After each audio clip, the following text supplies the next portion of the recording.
Man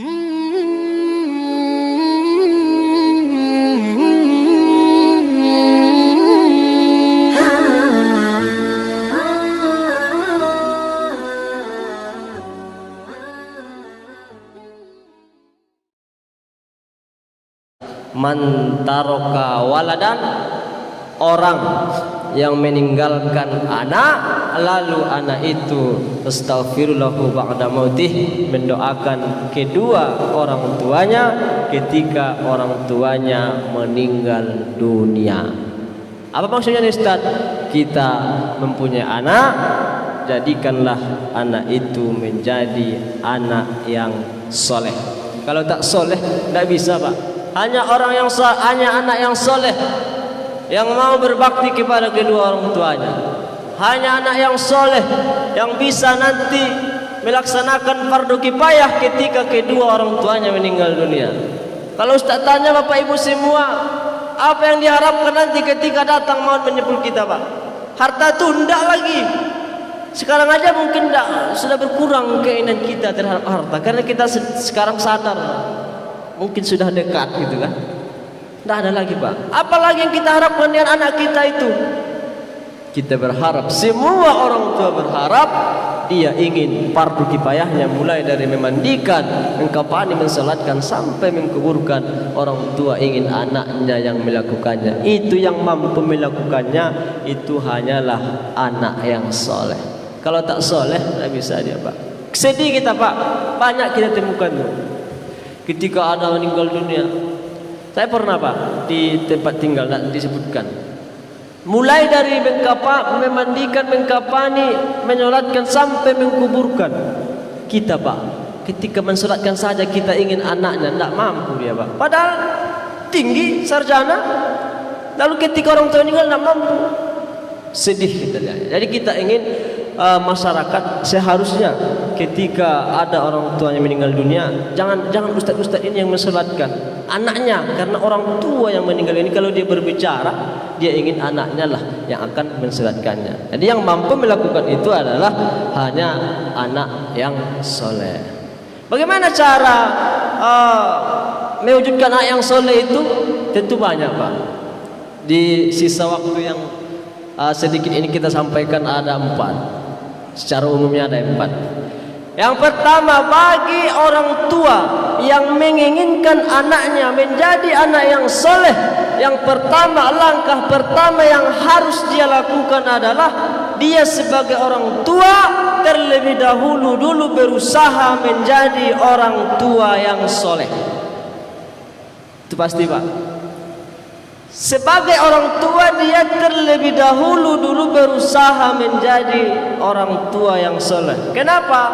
Karena buah tak akan jauh jatuh dari pohonnya. Jadi anak itu sebenarnya fotokopi dari orang tuanya. Dan pada dasarnya memang semua anak yang lahir kan suci Pak. Kullu mauludin yuladu alal fitrah, bersih dia tuh, suci, soleh.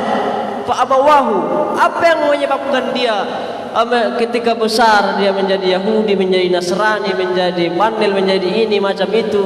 Fa abawahu, kata Nabi, orang tuanya sendiri. Apa? Lingkungan.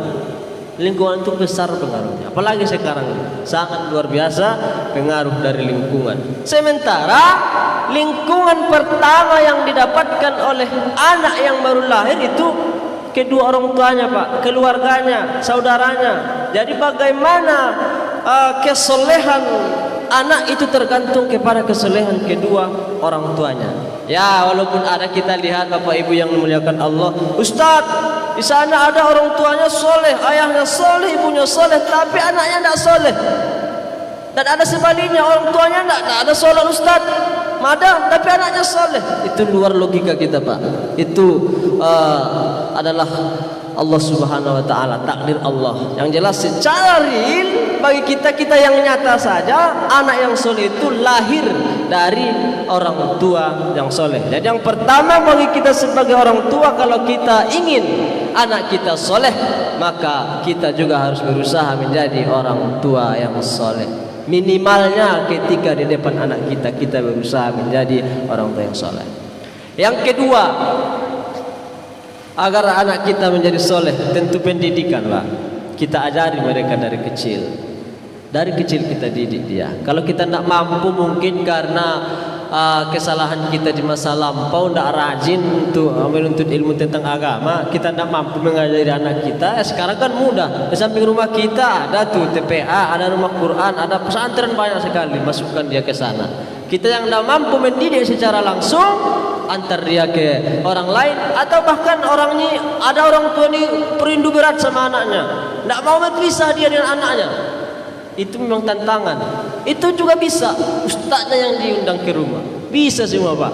Tapi kalau kita bisa menahan rindu dengan anak kita, kalau bisa antar dia ke pesantren yang sangat jauh sekali.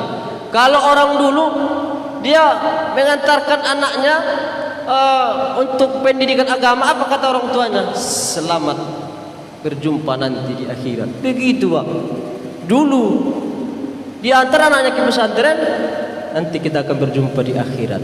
Di akhirat lagi harapannya berjumpa, bukan lagi di dunia. Kita baru 3 hari udah mau mengunjungi. Tapi tidak masalah kalau kita perindu berat, undang ustaznya ke rumah. Banyak sekarang berbagai macam cara bisa kita lakukan untuk mendidik anak kita menjadi anak yang soleh. Sekarang kita lagi bagaimana kemauan kita. Jadi itu yang kedua. Yang ketiga, agar anak kita soleh itu ini sebagai usaha kita, upaya kita kepada Allah Subhanahu wa taala. Jangan pernah Bapak Ibu memberikan kepada anak keturunan kita makanan dari sesuatu makanan yang tidak halal. Itu bisa mencegah anak kita menjadi anak yang saleh. Tidak boleh, haram. Kullu lahmin nabati minas suh.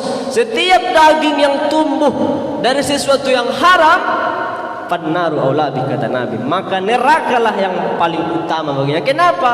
Karena daging yang tumbuh dari sesuatu yang haram itu akan mempengaruhi sikap, mempengaruhi perilaku anak. Jadi ada orang tua, Ustaz, anak saya sudah saya antar ke pesantren, mahal lagi 10 juta begini, kemana ke sini, tapi tidak ada perubahan Ustaz.